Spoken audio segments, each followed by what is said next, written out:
Welcome back to Work Truck Record Review. Today, in celebrating Women's History Month, we're going to talk about the Headcoatees with my special guest, Lori Campion from the Hot Rollers. Hello. Thank you so much for joining me today. You were a good get, I will say, and the most appropriate one to talk about this album. This is what I do at the beginning of every show, to show the CD that I grabbed out of my CD collection and that had been sitting there for years. And then I recently ordered this on Discogs just so I'd have the full vinyl experience. Nice. Yeah. Anyway, I thought we'd start off by talking about how this particular record entered your life. And then I also want to talk to you about your early days in rock and roll and how you became a rock and roll icon. A lot of work. Yeah. Icon. I like that. Yeah. So first the Headcoates. Yes. Okay. So, I'm going to show this too, because I'm just intertwining my biography with this, because I can't remember chicken and egg which came first, but I've got this record in Boise that I fell in love with. Yeah. And so at the time in the early 90s in Boise, I was, I think, reading Flipside and Gearhead. Yeah. You remember those magazines? Because there was no internet. It was, you just see a little ad or a blurb, and that's how you got turned on to a record. And was that in high school? No, I was in my 20s. Okay. So I grew up in a small town, Pocatello, Idaho. I eventually migrated to Boise at age 21. So I arrived in Boise at the same time that Built to Spill was blowing up, was just getting huge and all that. So the music scene there was very different than what I was interested in. But I gravitated, I found a little punk rock club, Crazy Horse. And Boise had more to offer than any other small town in Idaho. So I soon found my tribe and people that were into all different sort of subgenres of punk rock. But I was really in the garage at that time. And it coincided with the release of the Beatles' BBC tapes of their early stuff. And so that tied in with Billy Childish. Like, this is the same vibe. And he even goes to great lengths to get his aesthetics, dialed into that early EMI record vibe. Like, if you look at these, like what they're wearing and the way the album's put together. Right. Every detail in the graphics of the album, down to the fonts and everything, is very much dialed into that sort of thing, which I ate up with a spoon. Yeah. So, was there like a good college radio station you listened to? Yes. So Mutant Pop was the show at KBSU. Boise State had a radio show, and my wife she had a show there too called Heather versus Heather with her friend Heather, and they did a lot of great indie stuff. And I don't think she didn't have that show at that time, like 90, 94, but she did at the time I met her around 98. But there was some good punk rock guys that had a good show. Mark Hanford from Haggis and Tim, they did Mutant Pop, and that's how I learned about Stiff Little Fingers and just other little punk things I didn't know about. So anyway, medium-sized town, good punk rock sort of landing spot for me as I was migrating northwesternly from my little Mormon town. Yeah, I think Boise would be a nice place to go if you're trying to get out of that mindset, right? Yeah.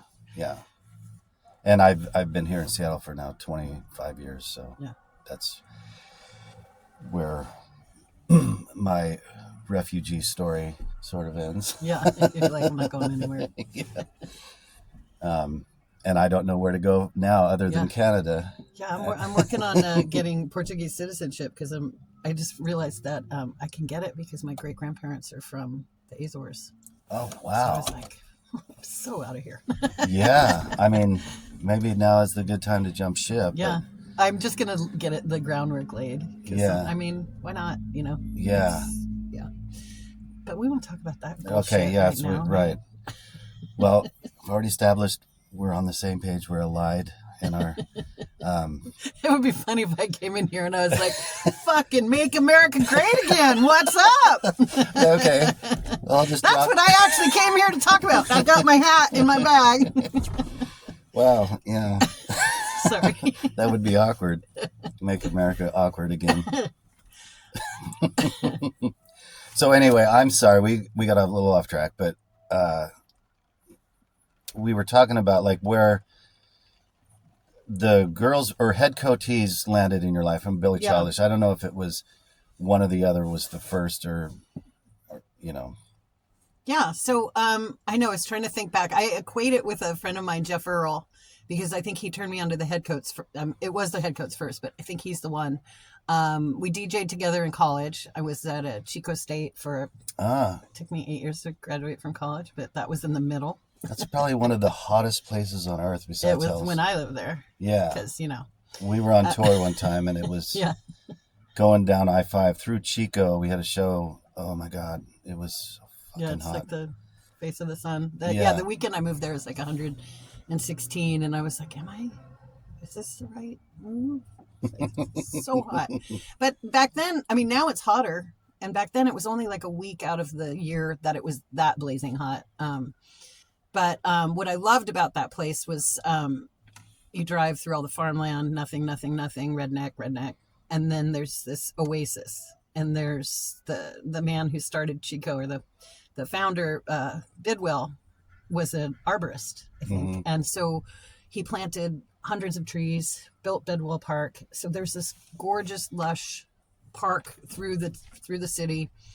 And there's the university there, so it's just all kids, kind of landlocked, and with a red circle around it. But in the middle, it was like one of the most creative places I've ever lived. Like everyone there was in a band, everyone was making posters, flyers, doing art. It was we had our own thing, and this was like late 80s, early 90s. And I DJ'd at the college radio station, KCSC, which was actually a cable radio station, which made it like not huge. You had to have cable to be able to listen to it. All right. But it was this awesome, like I had been searching for it forever. Like everyone that worked there was like-minded. We loved just all this underground punk and garage and all of the things. And I had a show. I had a show called Sweaty Betty with 120 minutes of dripping hardcore. Sweaty Betty was like a skateboarding name. I used to skate in high school. So anyways, but I made friends with everyone that worked there, and Jeff Earl was one of my friends, and he actually lives in Portland now. But yeah, he played it for me. I played the Heavens to Murgatroyd, and I was like, oh, what is this? It was so raw, and I loved the guitar tone and how simplistic the songs were. And they were just, I hadn't heard anything really. I mean, I'd been in the punk scene in high school, but this was, obviously different. And it really is, I think, what started me on like a 60s garage rock love fest, that style. Well, maybe that's not what started it, but anyways, but I loved that album. And then a couple of years later, I've discovered the Headcoatees. So like I didn't know they hadn't existed as the Headcoatees yet, I think.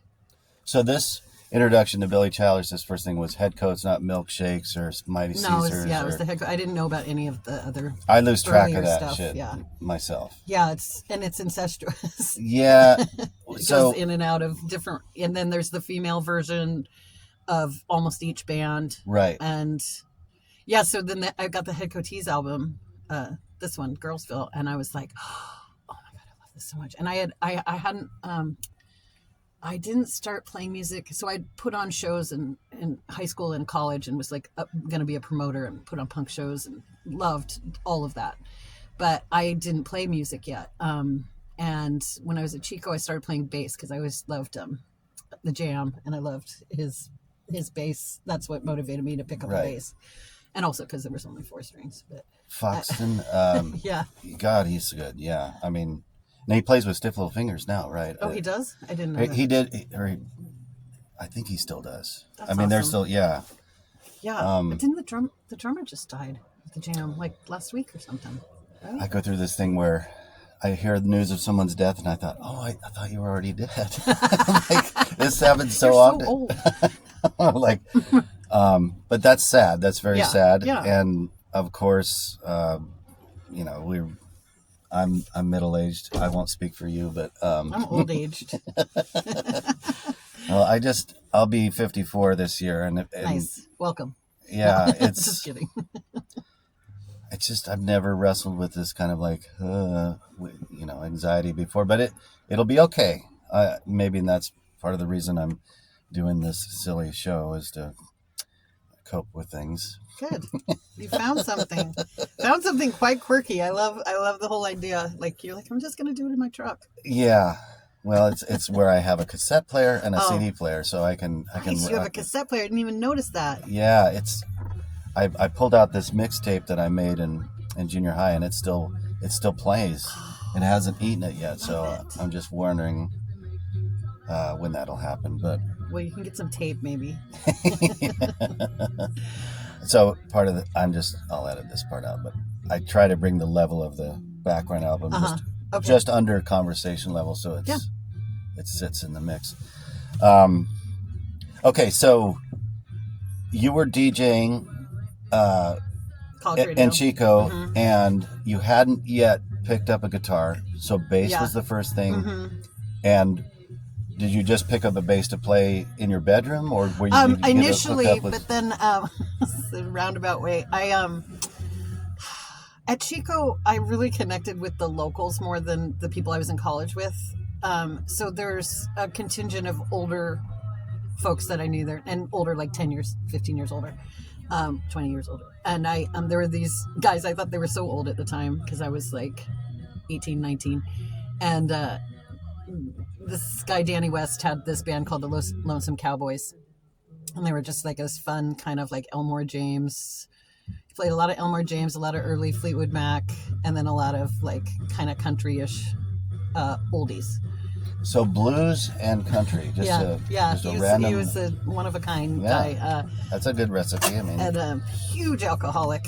He worked at Sierra Nevada, and he was in charge of cleaning the vats. What are they called? The cisterns or whatever they do the beer in. And the only rule they had for him was he couldn't start drinking till 10 a.m.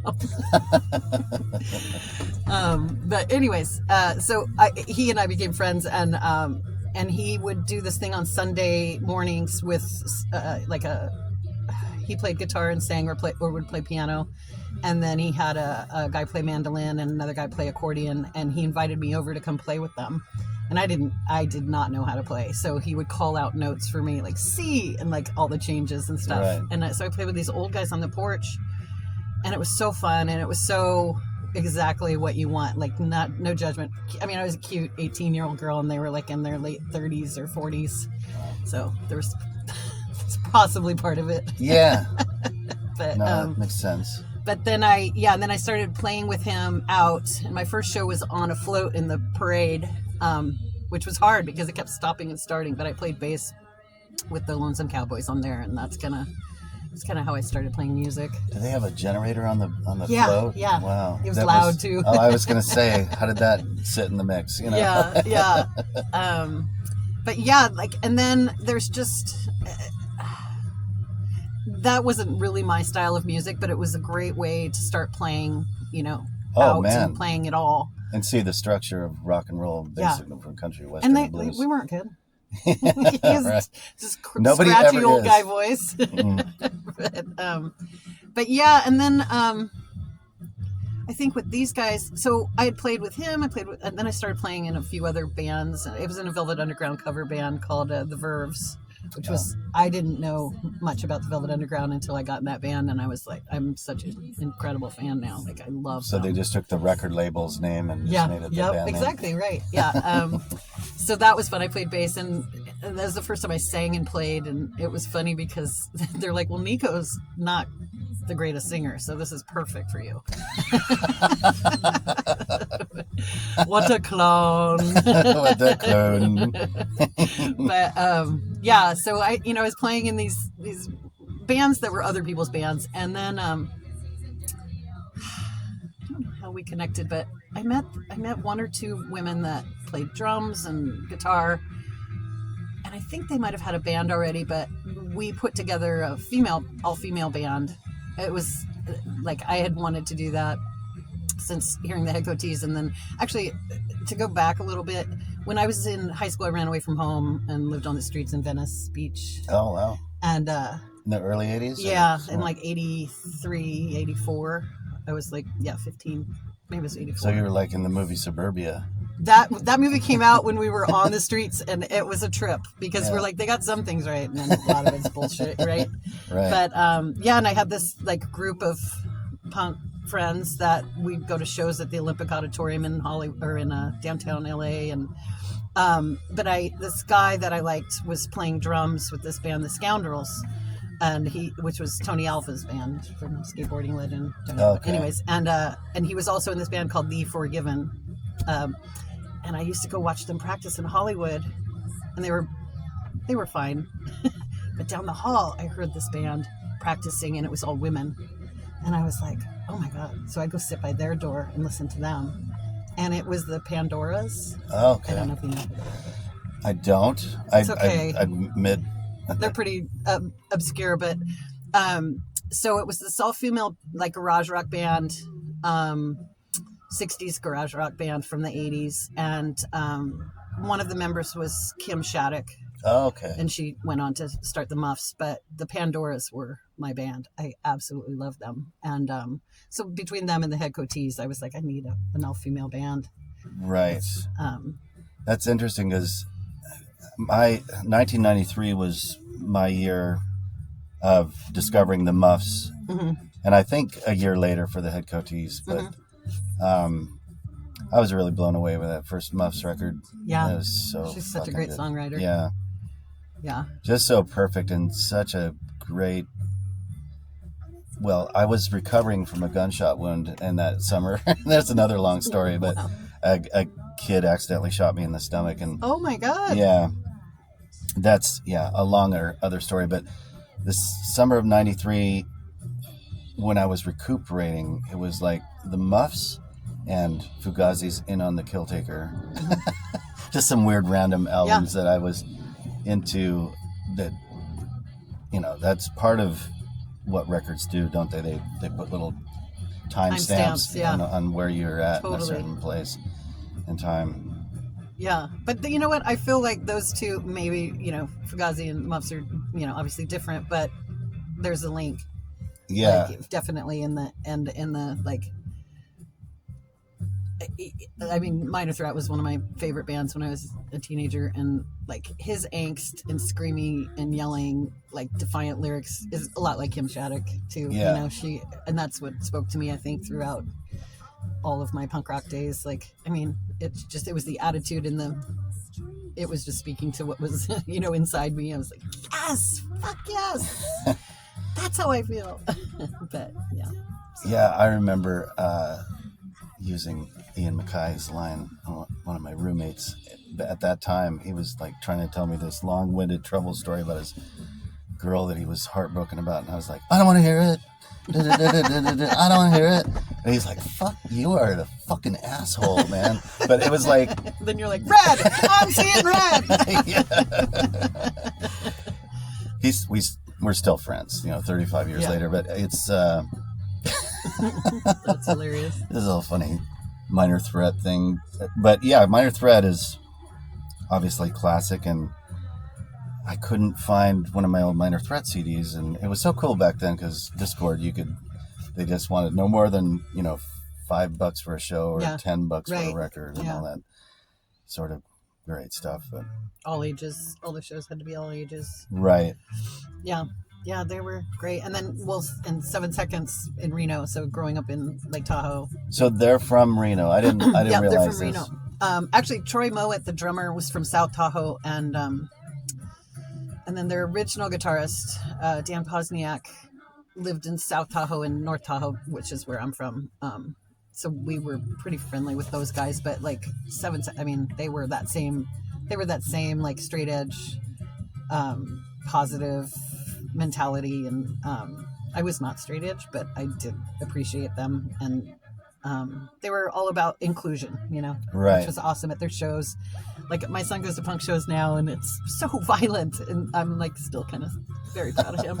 But I'm like, yeah, when I go in a pit and I was this little teenage girl, like you fall down and everyone would pick you up, and the guys would look out for you, and it was such a. And my parents never understood that. I'm like, no, it's a positive thing. Like everyone's so nice, and they're like, you're slamming into people, and I'm like, yeah, but in a nice way. Everyone understands that we're sort of venting in a way, and they will absorb the bruising and give it back in a gentle way, and in some fashion. It's a gentle fist in the face. Yeah.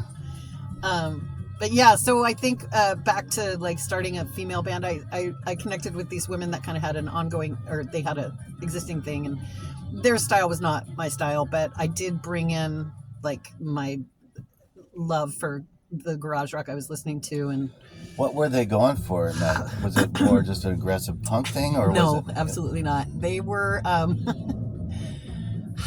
and this is like something that I encountered many times over the years, is like finding female musicians. That's hard enough, but then finding them to want to play the same kind of stuff, it's so hard. Right. And I mean, it's much better now. It's much more open and fluid, and because the choices aren't as diverse. Like the pool that you're choosing from is a little.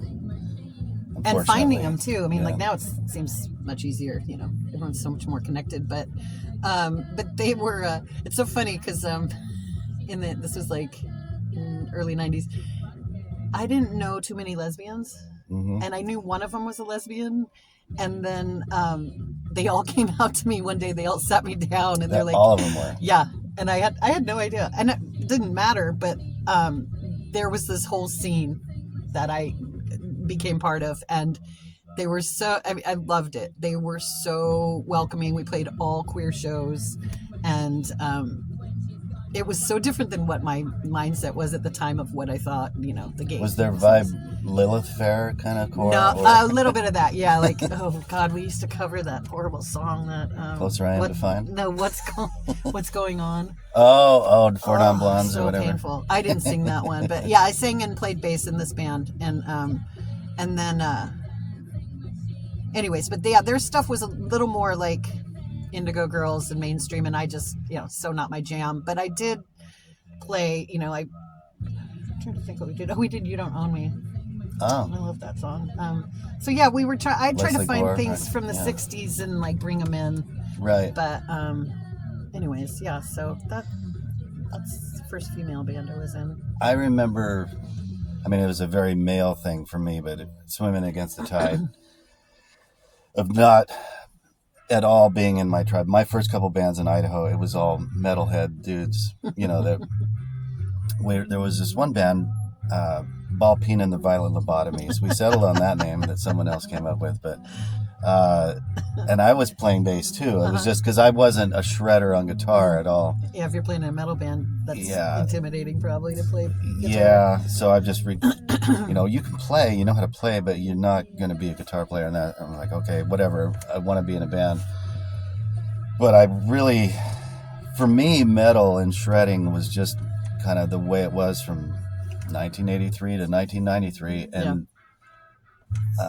it was never my thing. But if you want to play music with other dudes your age, that's what you're gonna be forced to do.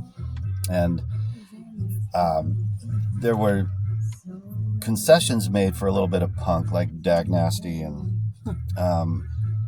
which my needle was pointing more toward. But when I mentioned earlier that I got shot, it kind of made me decide I want to fucking start my own band that has nothing to do with all these bullshit that other guys want to play. Right. I want to play what I want to play. So, so that's when I started my first band in Boise, 8 Ball Break, which was diametrically different from the Built to Spill vibe of all the local scene, and I love all those guys, and they're great people and everything. But I was swimming against that tide, and being a sort of lo-fi garage rock sort of thing, which, you know, whatever. That it was fun. I got to do my thing, and I so I'm gathering that with your experiences in Chico, and so we're going to get to how you migrate northwest. It's a long road. and maybe you can just say like how you might have been, you would cherish those experiences that gave you, you know, a path to go on, but you came to a point where it's like my way or the highway. Yeah. I mean, right. That's so funny. If Kirsten watches this, she's going to crack up at that phrase, because there was this booking agent in Europe back, like when we went to Europe, and he didn't like, I didn't want to commit to going there and him not having shows booked yet. And he was just being kind of a dick and like pushy, and then he knew I was from California originally, and he goes, "Hey, California girl, it's my way or the highway." Oh my god! I was like, I guess it's a highway. We went with a whole different deal, which it all worked out. But oh my god, that's funny. But yeah, so after my 8 years of college, I went to I moved to Austin to be a booking agent, because that's what I was destined to do. That's what I wanted to do. Be a talent buyer. Yeah, and like put on shows more, like be more of a booker for a place. Yeah, or I guess, is that a talent buyer? Yeah, sorry. I just like to throw out different fucking words. And I was very naive, I think, about what that life is like. I am not good at kissing ass, and you gotta be. Yeah. And you gotta schmooze and all the things I don't like. So, anyways, I moved to Austin. I moved in with. Do you know who Mojo Nixon's backing band is? The Toad Lickers. I've heard of Mojo Nixon. Yeah. I don't. So he lived in San Diego, but his whole band lived in Austin, and I had played my band with my ex-boyfriend in Chico. We opened for them, and I made friends with Matt, the bass player, and we became roommates, and so I moved to Austin, lived with him. So I was immersed in this really fun scene, and I started this band there called Poon Twang. And it was, you know, we were in Texas, so we definitely had the twang thing a little bit going on, but it was mostly female. We had two guys that played with us that dressed up as women. It's amazing how many guys are like, "Oh, I'll wear a wig." All throughout my life, they're like, "Oh, you need a drummer? I'll wear a wig." Based on the name alone, I know a lot of people are going to show up. So you know, right?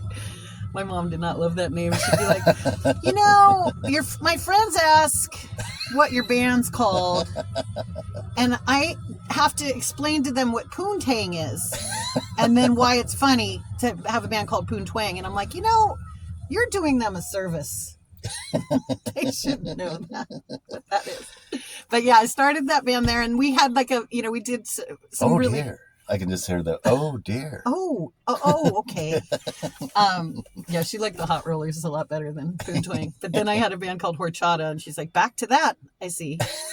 But yeah, in Texas, we had a girl that played washboard too, which was super cute, and we did like some fun like '60s covers. I think and then I started writing my first stuff there, and it was very like bitchy and like done wrong and boys hurting, breaking your heart, that kind of stuff. Right. Yeah, and it was fun. It was super fun, and we played like all the places there, the Continental Club, the Black Cat, all the emos. I mean, it was great because we were immersed in this like. What years is this again? That was 94 to 96-ish. And was South by Southwest just getting started No, at that time? Had been going. It was pretty huge already. Yeah. But anyway, so I lived there, and once then that band, everyone kind of went their own ways. It just, life happens. And I was so far from the West Coast and my parents, and like, I really was like, I don't want to live out here anymore. Like it became not fun living in Austin. So I moved back to California. I moved to San Francisco, and I lived there 6 years before I moved here. And in San Francisco, I started a new Poontwang, which was a whole different vibe. San Francisco would make a lot more sense. Yeah. From where you started out. Yeah, Right? I mean, as far as the nearest metropolis. I should have just gone straight there, but when I was at Chico, everyone was moving up here.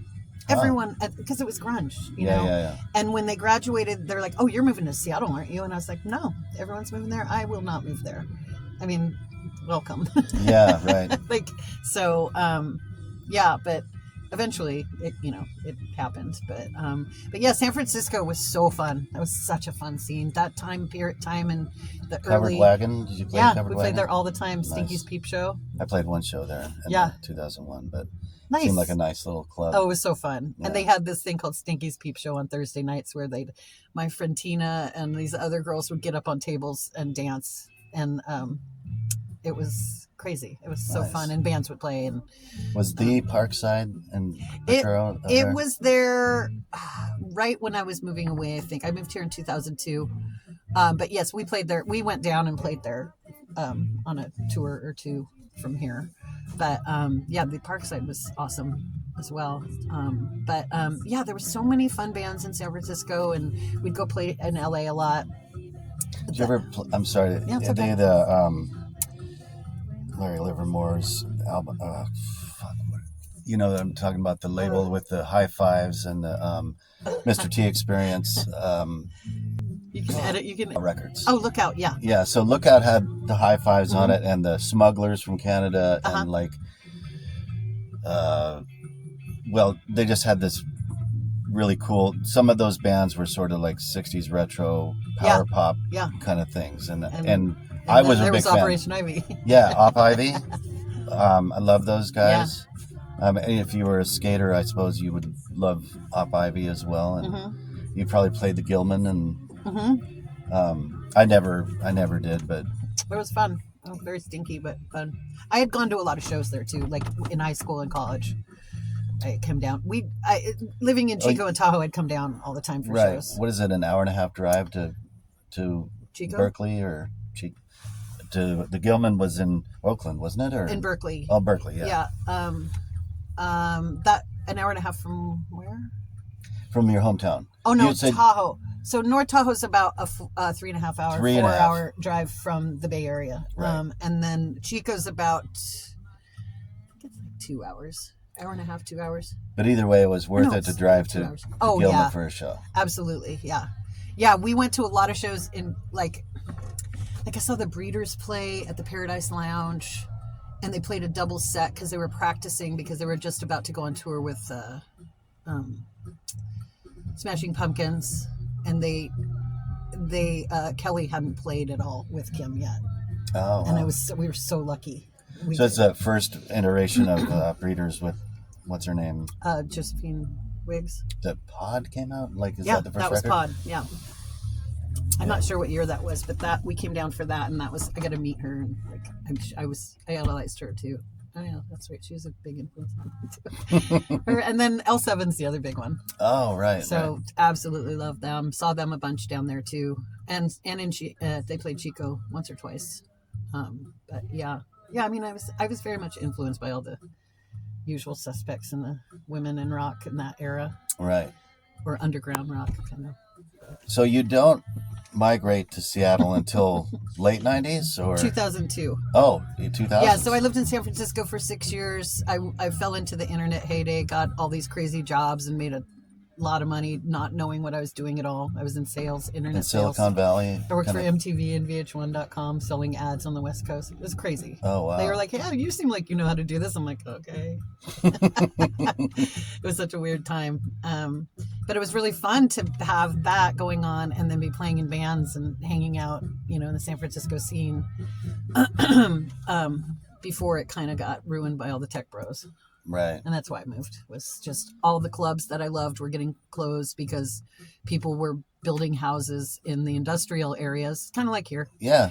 I mean, gentrifying all the cool shit that made it cool why they wanted to move there. And then they complain about the noise and get the clubs shut down. And it just made me sick and sad. And it was very expensive.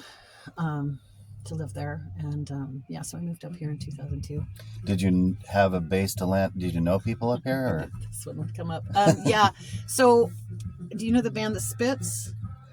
God, it seems like I should. They're a punk band from here. Yeah. They're pretty. I'm just going to sound dumb. I'm sure okay. that they're not in one ear and out the other, but I'm. Yeah. So I'd come up here to visit another friend, and I went to the Rendezvous, and the Spits were playing with the Glory Holes, who are now good friends of mine.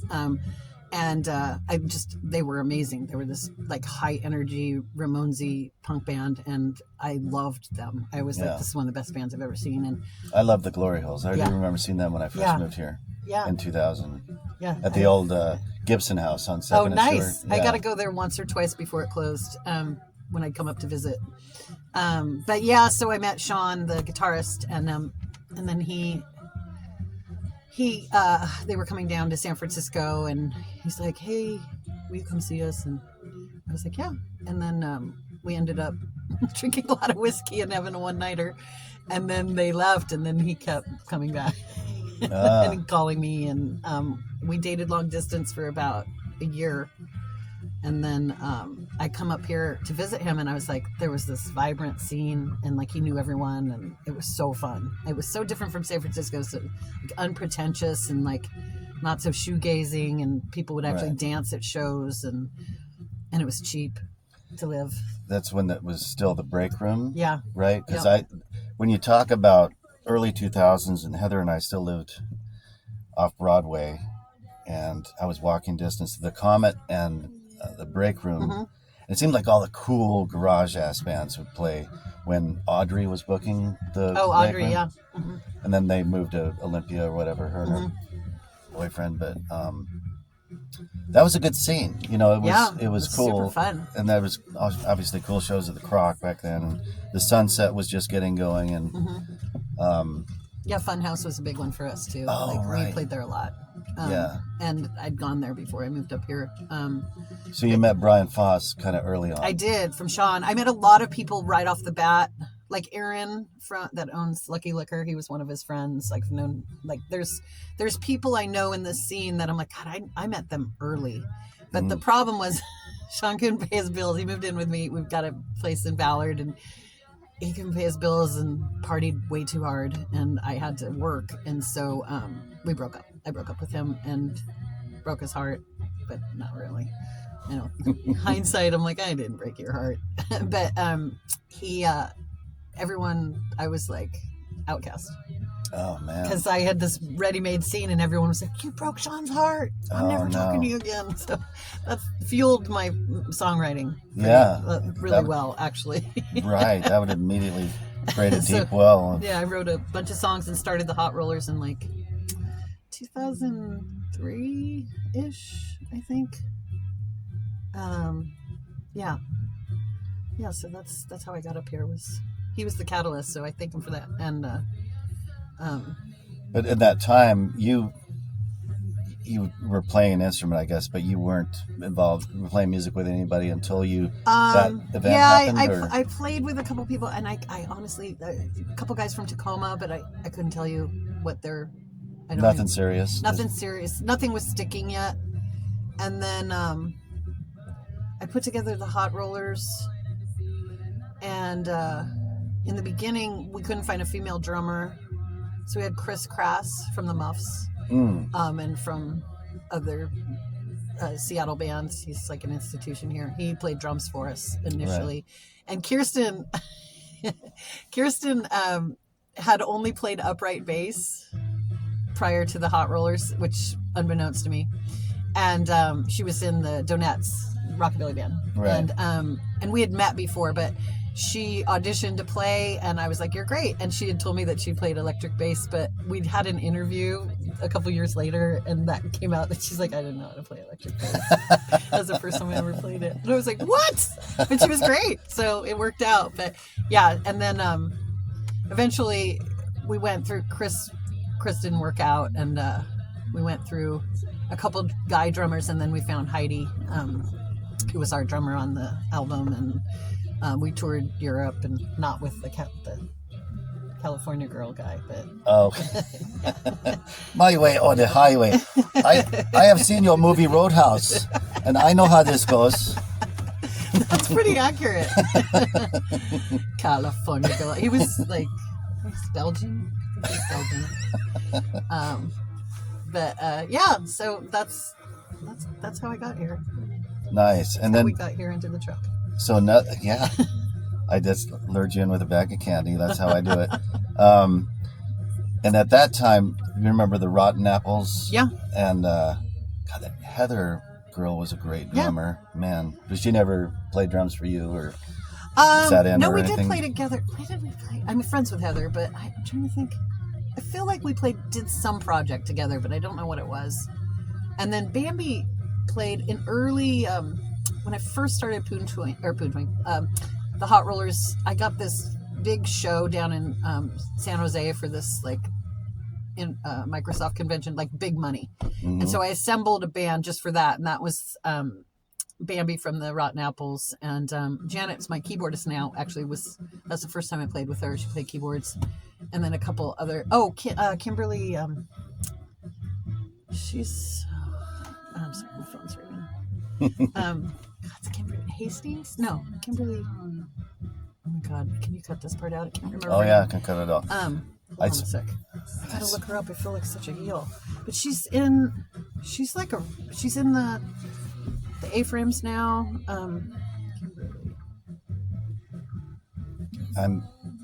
Even if I did know the answer, Kimberly Morrison. Okay. She's a rad guitarist. Oh my God. Nice. She's amazing. Is there still an iteration of the Hot Rollers presently? Yeah. Oh, yeah. So I didn't know whether. I apologize. Wow. Ouch. Well, see, I would have done more research. This episode wasn't supposed to be just about the Hot Rollers, but I'm glad that it is. No. What do you mean? No. What else is there? Exactly. And what other opportunity will I have to give the world the history of? Well, we got to pull it Campion. Back to the Headcoatees. No, that's totally fine because I like the way things go off the rails. Otherwise, it'd be just a boring video watch, and we'll edit out all the boring stuff. But no, this is lovely to me. I really, especially, this month I wanted to focus on women's history and rock, or just whatever slice of it that I have access to. Nice. Yeah. So, I have a question for you. I was looking at the cover of "Got Your Number." Yeah. The album cover. Where is that? On the internet. No, I mean, are you going to ask where we took those pictures? No, I was going to ask about a girl that appears in the picture. She looks like a girl I know, and I don't know if it is a girl I know. Jen Roper. No. The blonde girl. No, that's Amy McCallum. Okay. You know all the girls that are in the picture. I hope I do. I was like, God, is that my friend? And it's not. Okay, no, good. Darn it. That's okay. Cool? That was. Should I see if she wants to do the next one? We do one every 20 years. Okay. I will ask. I don't know where she's at because I haven't spoken to her in 10 years or whatever. She's kind of like an acquaintance from Boise that lived in Seattle for a while. And so I thought maybe that's a small world. Yeah. That could have been a connection for sure. Right. But do you know where that was? Where is that? It was at the corned beef, the deli down right behind the Rebar. Oh, yeah. They were so awesome. Okay. We got to do our whole photo shoot there, and we brought we brought the guys and to dress as butchers and put blood all over their aprons, and it was that real butcher cover like the Beatles. But so my wife Heather worked across the street at the Starbucks at the Metropolitan Park. Oh, I know we're inside the building big there. Building, the big office building. And she says that the people that run that place are just lovely, they're wonderful. wonderful. They were so nice, and they just thought it was the funniest thing. And they're like, yeah, you can do whatever you want. Nice. We are playing still. We just we took a really long hiatus. Is Kristen still in the band? Kirsten, I'm sorry. You can edit that one out if you want. Yes, Kirsten's still in the band. Not Kristen. She gets it a lot. We broke up. She left the band. She and Heidi left, and I started a new one. After we did our Europe tour, we just kind of went different ways, and then that was 2005. And then I started a new incarnation with 2 other women, and Star was the drummer. A lot of people know Star. She was in the yeah, Star's a friend of mine. Oh yeah, see, you know Star. Yeah, exactly. Snake Bites and what's the Kirsten and her hat were in the Dee Dees together. Yeah. All right. But and so recorded a couple things with them. And then basically everything broke up probably around 2010 or something like that. So we hadn't played, maybe a one-off here and there. And in the meantime, Kirsten and I had, maintained this friendship. And she was always playing in so many bands, and it just wasn't in the cards for us to do the Hot Rollers again. And then about 3 years ago, we played for Ed Goralnik's 60th birthday.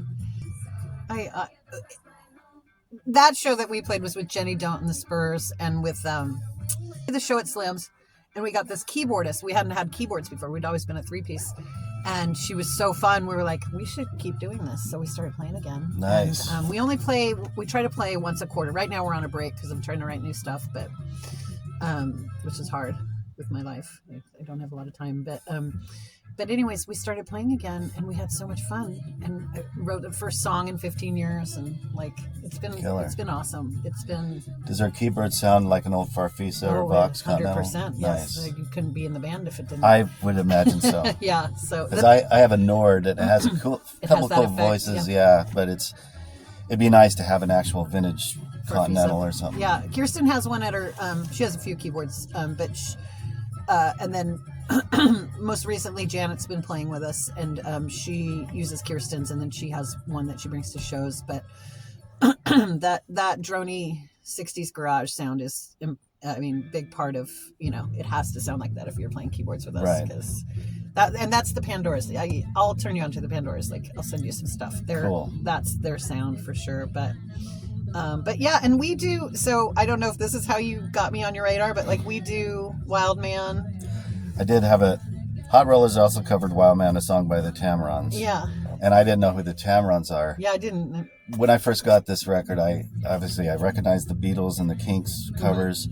But this was another thing that unlocked a lot of nuggets, for me, of different obscure garage rock from the 60s. Like, you heard these guys cover it and you're like, whoa. And Yeah. you go back and listen to the original.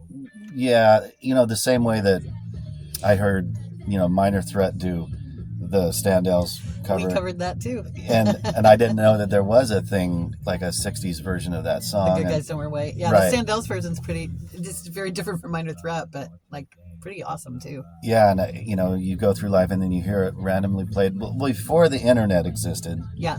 it was a lot harder for those pieces of the puzzle to land and spots and map it out for you. But which is, on one hand, it's very satisfying living in this time where all information is pretty close Accessible, at hand. yeah. But there was something a lot more satisfying to discovery Yeah. back in the day. Yeah, like when you overturn a rock and you're like, oh my God, what is this? How have I not ever heard this before? Right. That's the best feeling. Yeah. And you're like, that's how I felt when I first heard the Headcoates. For Yeah. sure. That's exactly how that was.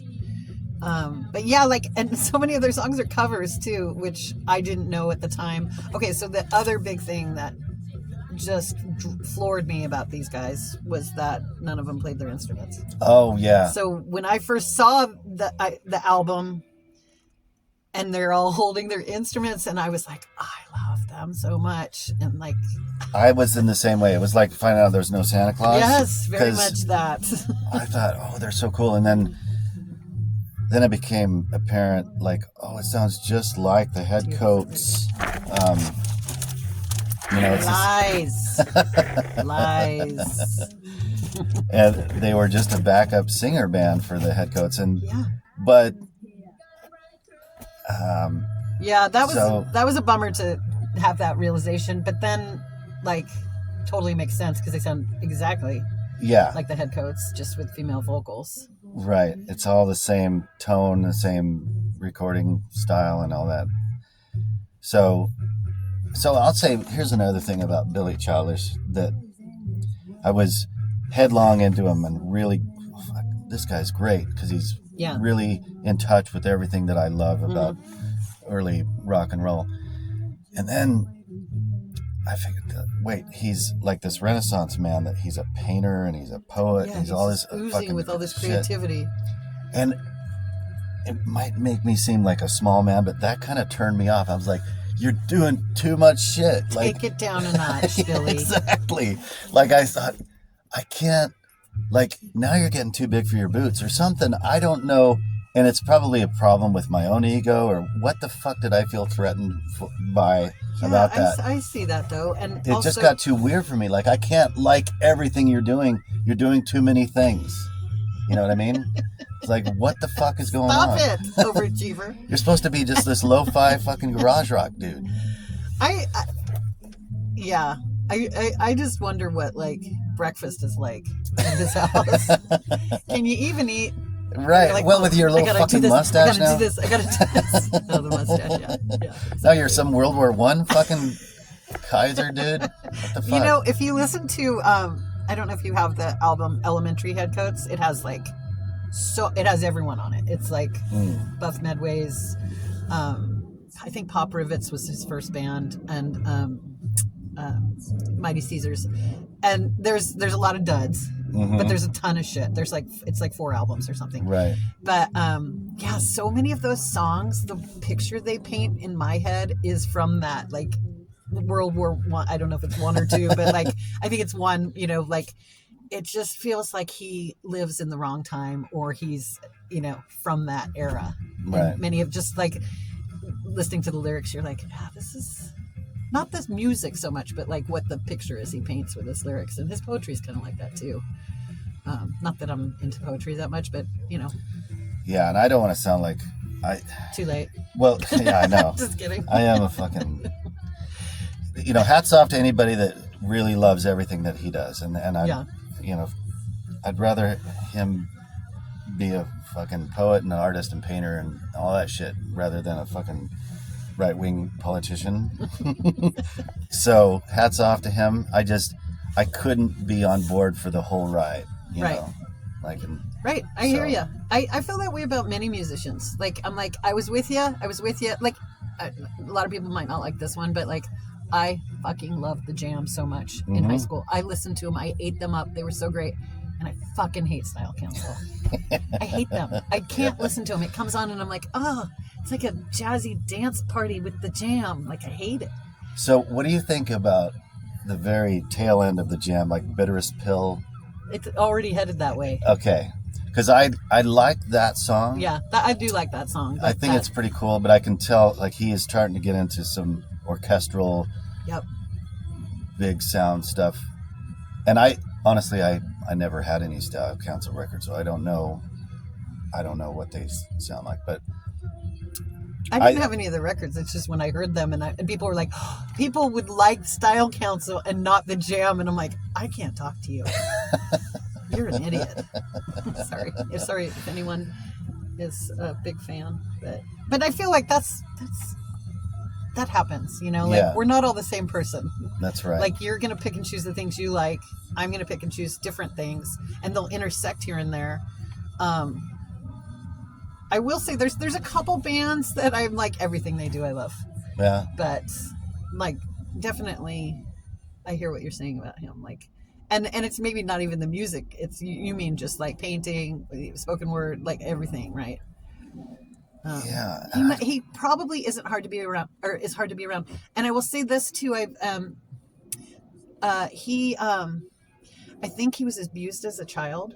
Oh, I read something. Yeah. He was molested by some uncle or something. Yeah. So I feel like that totally makes sense. It's his therapy. He's got to get it out in these different ways. But he still is a bit of an overachiever.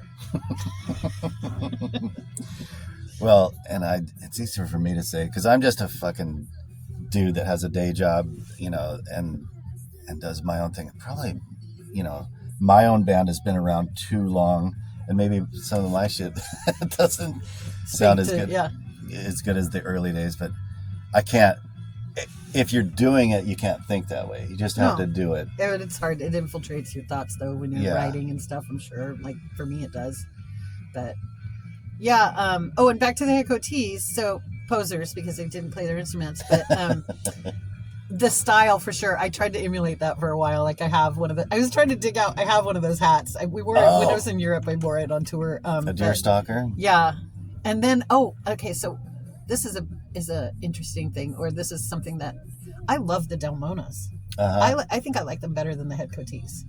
And that's this girl, Ludella's band, yeah, and right? Ludella's actually Sarah. She changed her name to Ludella to be in the Headcoatees. Right. But it was her, and there's two of them that were in the Delmonas, and then I think she's the only one, and then Holly Golightly, and I think that's Kira. Yeah. And then that's Bongo Debbie. Yeah, and I'm like, wait, let me see something. Oh, she's not even posing as the drummer, but I just figured Bongo Debbie was like who they were saying the drummer. It's not her.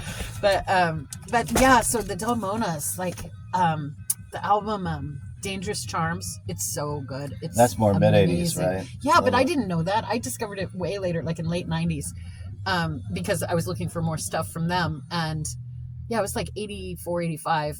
And it's super swirly, like 60s reverby. Nice.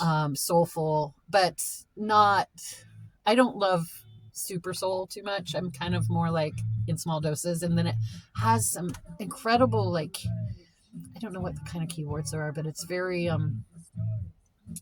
like liquidy sounding. I don't know if that describes it well, but like Wurlitzer electric piano, maybe, or yeah, maybe.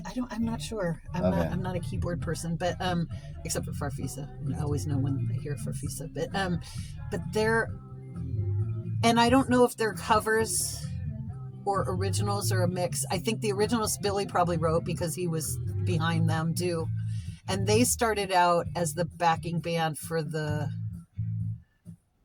either the Pop Rivets or the Mighty Caesars. I can't remember, but we covered oh wait, what is this?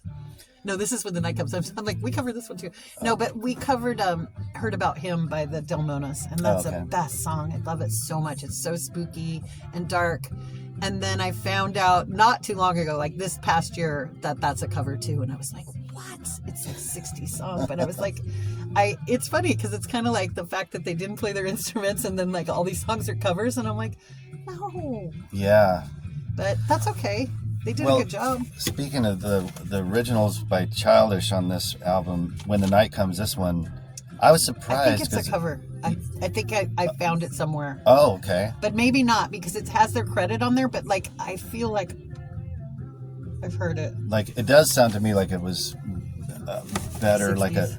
like more of that Hit Factory songwriting era of Goffin King, or Man and Wheels, or the professionals of the time. The girl group kind of stuff? Or? Well, just all the Brill Building and the other songwriters that were just doing it for everybody at that time. Before the Beatles, like there were just songwriting teams that made all those great songs, Lieber and Stoller and all that shit. Just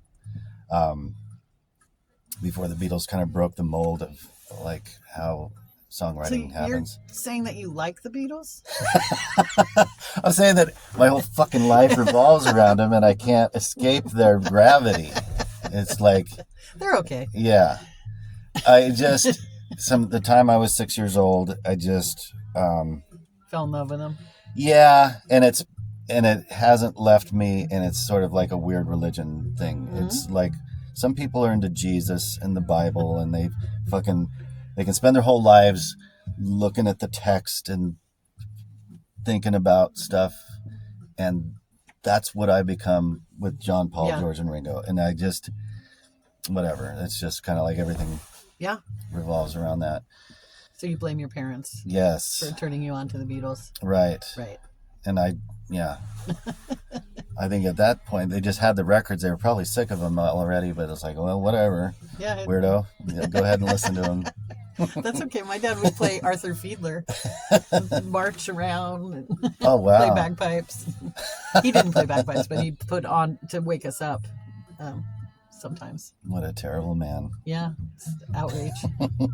Well, it went between that and like John Denver, but Yeah. Yeah, it's funny. Like my musical background, like what I like, is so far away from anything my parents played. Were your parents a little older than what 60s generation, or they missed the drugs yeah, and the psychedelic music and stuff. They really missed that, even though they're 82 and 83 right now. so they were in their 20s in the 60s. So they could have, they were prime in that era, but they were in college and they just missed it. They're just straight. Which They paid attention and got good grades. their daughter, on the other hand, went down a different path with the punk rock. Yeah, but yeah, it's funny how what shapes what you like, right? Yeah. Were your parents? I mean, it's kind of a dumb question. Were your parents into the Beatles? Yeah, my parents were hippies and into country and folk, and yeah, very much just the singer-songwriter stuff. John Prine was a big thing, and I'm in a John Prine cover band now because of that, because I was singing his songs since 3 years old. But yeah, I just, and Bob Dylan and you know, all that stuff. Yeah. I was kind of a weird kid in high school. Punk rock, I didn't have the outlet for punk, wasn't in my small town. Yeah. So I just kind of like lived in my own shell of like 60s music until I landed somewhere else where it was okay to like... Boise, that's when you went to Boise? Yeah, I mean, in Sun Valley, yeah. Idaho is just a strange cocoon that I broke out of, you know, and met a lot of cool people there in Boise, for sure. Yeah. To launch me towards Seattle. So. You know, I used to hate Idaho because I got sent to survival camp there. Oh, fuck. I got arrested when I was a teenager for having a party at a house that wasn't mine. And I thought they did those in Utah, but I guess in Idaho too. There's one in Idaho. It's still going too. I think it's near Bliss. Oh boy! And it was not blissful. Yeah, it was fucking horrible. But yeah, 3 weeks in the desert, in the sagebrush, hiking 15 miles a day, no water often. I killed and skinned and ate a rattlesnake and a bull snake, and ate a porcupine. Wow! I didn't kill the porcupine. Yeah, so I was like, fuck Idaho. Was this the thing where the people kidnap you in the middle of the night? They do that, but my mom drove me up there preemptively. She found it in the back of Sunset and was like, we're going up north. And I didn't know better. But sorry. Yeah. But I've since been to Idaho, and it's fine. If you're not a teenager. Going to survival camp. It's politics are about as backwards as you can get, but really. Oh fuck! It's like I wonder sometimes at the border we might be given the shakedown. You know, just go back to our home state, like in Washington, are you? And you know, like who knows right now? Yeah, it's so nuts. Let's see. Any other? In summary, when is the next Hot Rollers show coming up? Is there one? There is one. We've been on a little hiatus, but we just said yes to playing the spring opener in White Center for it's a motorcycle club. Is that at Tim's? No, I think it's out on the street. That's where they'll meet.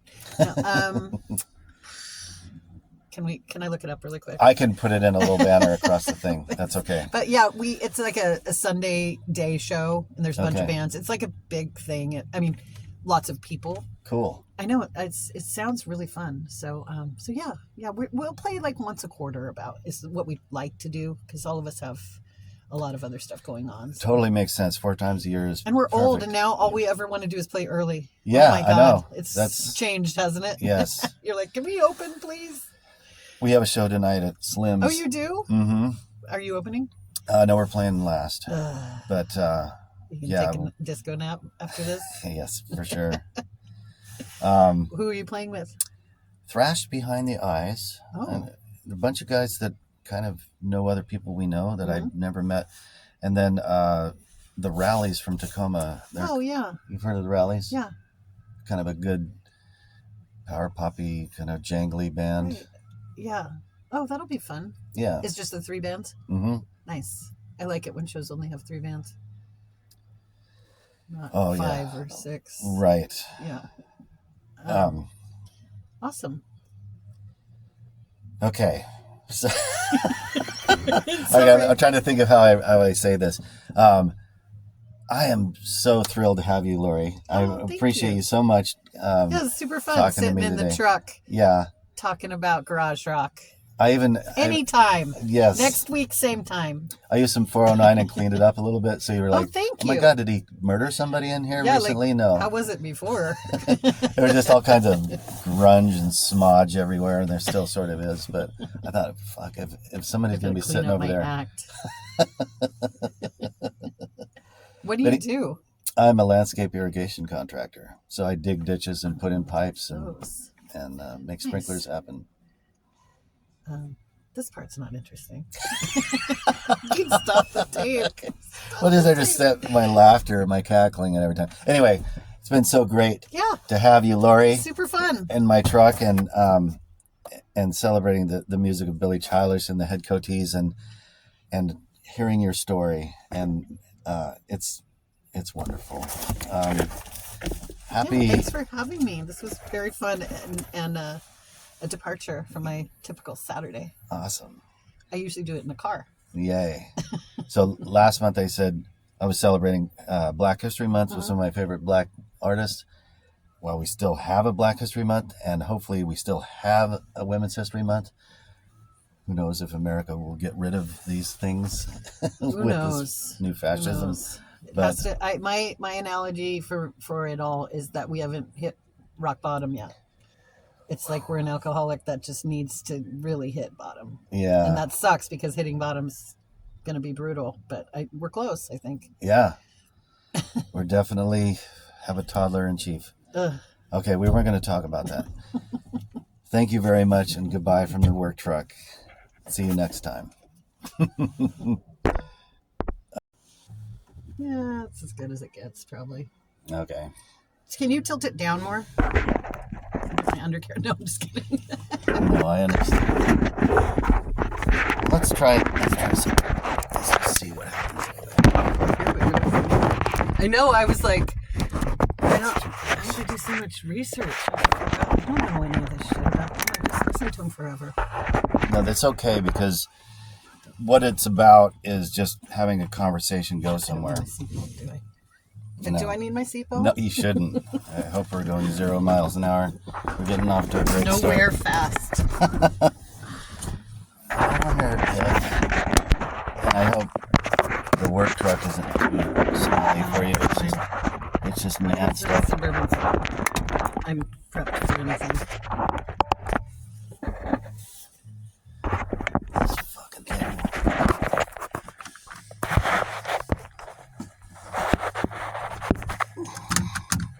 So, are you friends with Mark Ernest at all? No, I don't know who that is. Okay, he's a guy that we know from Reno that from the 2000s that was helpful in booking us shows down there. Where'd you play? The Zephyr? In Tahoe? No, in Reno. Oh, in Reno. It was just a shitty little club on Virginia. And I wouldn't know. I mean, I moved away 40 years ago, so. Okay. Yeah, this was all like early 2000s. Yeah. Okay. You know, we're going to have to live with us being old. This is fine. Okay, thank you. We're going to have to live with us being old. No. You I'm refuse. Die now. Okay. And I can edit out all the stupid shit. That's what I'm getting good at, is they haven't There's going to banned be a lot. CapCut, which is the... Yeah, I know what it is. Yeah, that's the only... My husband's a video film guy. So oh, fuck. I'm familiar with... But he edits for a living, so... He's much better at it than I am. I don't know how he does it. It's so boring. The editing.